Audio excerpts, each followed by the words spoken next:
oggi, ripeto, ci stiamo affacciando a un momento in cui ci sarà una molto probabile crisi o molto probabile recessione, siamo già in recessione tecnica ma recessione seria, una contrazione dei mercati e dei consumi, quindi è un momento in cui c'è bisogno del dialogo, perché come abbiamo detto, guardate che siamo in difficoltà, rischia di peggiorare, stiamo peggiorando, mettiamo anche che noi non avessimo avuto ragione,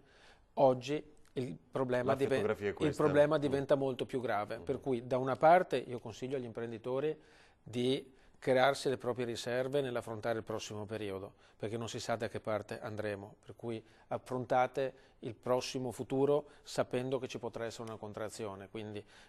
quando voi sceglierete i vostri investimenti, quando voi sceglierete l'atteggiamento da prendere verso dove e come investire il vostro denaro, tenete conto di questa possibilità, non rischiate troppo. Dall'altra parte diciamo al governo è il momento di fare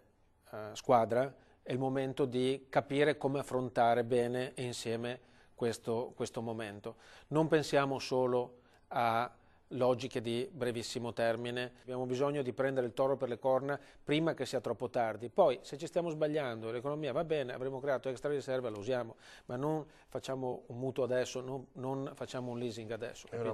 È un appello forte da lei agli altri imprenditori. Ma non sto andando contro a qualcuno, io sto chiedendo, sto tendendo la mano e dicendo per favore cerchiamo di anticipare una situazione che se l'anticipiamo ci farà meno male, se non l'anticipiamo ci farà molto male.